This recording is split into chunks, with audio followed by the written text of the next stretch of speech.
या प्रस्तावित जलदगती रेल्वे प्रकल्पांमुळे सकल राज्य उत्पादनात मोठी वाढ होण्यास मदत होणार आहे। राज्यातील जनतेच्या वतीने मी भारताचे लोकप्रिय पंतप्रधान माननीय नरेंद्र मोदीजी यांचे मनपूर्वक आभार मानतो। महाराष्ट्र हे देशाचे आर्थिक इंजिन असल्याने विकसित भारत 2047 च्या स्वप्नपूर्तीत आपला वाटा सर्वात मोठा असेल। राज्याची अर्थव्यवस्था सन 2047 पर्यंत $5 ट्रिलियन करणे हे राज्याचे मुख्य ध्येय आहे। या ध्येयाची पूर्तता करण्याच्या दृष्टीने विकसित महाराष्ट्र 2047 चे विजन डॉक्युमेंट जाहीर करण्यात आले आहे। त्यानुसार सन 2029-30 पर्यंत साध्य करावयाची अल्पकालीन उद्दिष्टे, राज्याचे अमृत महोत्सवी वर्ष सन 2035 पर्यंत साध्य करावयाची मध्यमकालीन उद्दिष्टे आणि भारतीय स्वातंत्र्याचे शताब्दी वर्ष सन 2047 पर्यंत साध्य करावयाची दीर्घकालीन उद्दिष्टे निश्चित करण्यात आली आहेत। राज्याच्या प्रादेशिक संतुलित विकासाला चालना देण्याकरता 4 प्रमुख स्तंभ ठरवण्यात आले आहेत। एक प्रगतिशील, दुसरं शाश्वत, तिसरं सर्वसमावेशक आणि चौथं सुशासन। या 4 स्तंभाच्या अंतर्गत 16 उपक्षेत्रे निश्चित करण्यात आली आहेत। सन 2047 साली विकसित महाराष्ट्राची इमारत उभी करण्याकरिता इथून पुढे येणाऱ्या सर्व अर्थसंकल्पात विकसित महाराष्ट्राच्या संकल्पाचे प्रतिबिंब दिसणार आहे। या संकल्पाची दिशा कशी असेल हे या वर्षीच्या अर्थसंकल्पात मी स्पष्ट करणार आहे।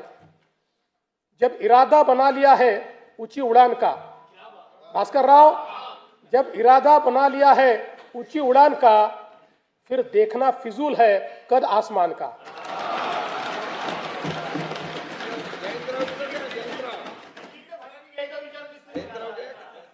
स्तंभ पहिला प्रगतिशील महाराष्ट्र, उपक्षेत्र पहिले कृषी संलग्न क्षेत्र आणि ग्रामीण विकास।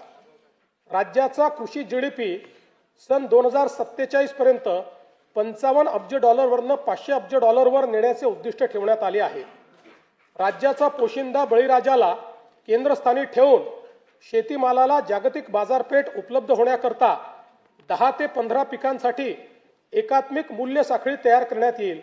शेतकऱ्यांना सुलभतेने सेवा देण्याकरता ॲग्रीस्टॅक, महावेद, महाडीबीटी आणि इतर डिजिटल प्लॅटफॉर्म्सद्वारे शेतकऱ्यांसाठी एकात्मिक परिसंस्था निर्माण करण्याचे उद्दिष्ट आहे।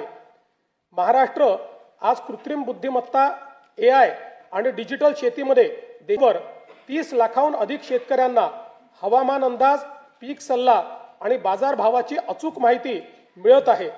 हा प्लॅटफॉर्म खऱ्या अर्थानं शेतकऱ्यांचा डिजिटल सहकारी आहे। आदिवासी शेतकऱ्यांसाठी आम्ही महाविस्तारमध्ये देहवाली भिली भाषेचा समावेश केला आहे।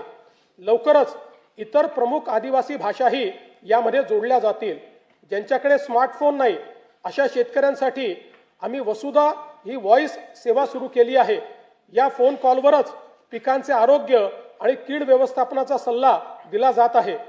Agriculture data exchange and sandbox आणि राज्यातील 4ही कृषी विद्यापीठांमध्ये artificial intelligence innovation and incubation centre स्थापन करण्यात येत आहे। यामुळे कृषी स्टार्टअप्सला मोठी चालना मिळेल। या आधुनिक तंत्रज्ञानामुळे शेतीच्या उत्पादन खर्चात 25% कमतरता होऊन शेतकऱ्यांचे उत्पन्न वाढण्यास मोठी मदत होणार आहे। कृषी क्षेत्रातील डेटा व डिजिटल सेवांच्या माध्यमातून शासनाच्या विविध योजनांचा लाभ शेतकऱ्यांपर्यंत जलद व पारदर्शकपणे पोहोचवण्यासाठी राज्यात ॲग्रीस्टॅक योजना राबविण्यात येत आहे।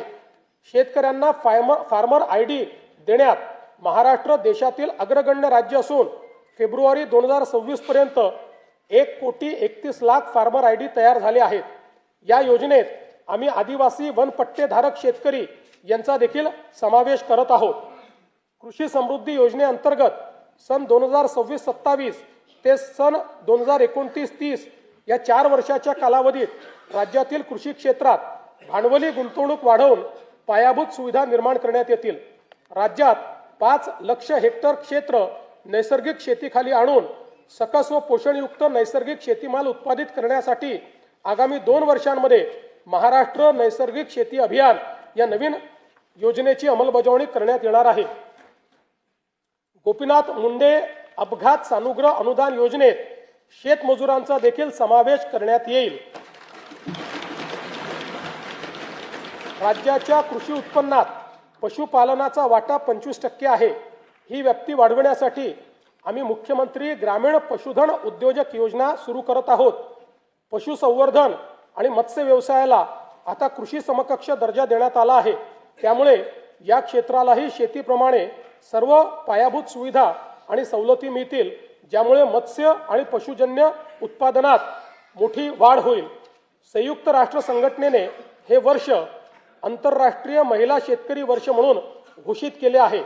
त्यानिमित्त महिला गोपालक, कुक्कुटपालक आणि शेळीपालकांसाठी आम्ही विशेष प्रोत्साहनपर कार्यक्रम राबविणार आहोत।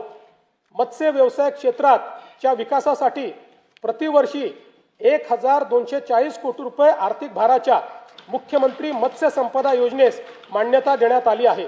या योजनेमुळे राज्यातील मच्छीमारांचे आर्थिक व सामाजिक विकासाबरोबरच पायाभूत सुविधा निर्मितीमुळे मत्स्य उत्पादनात वाढ होणार आहे।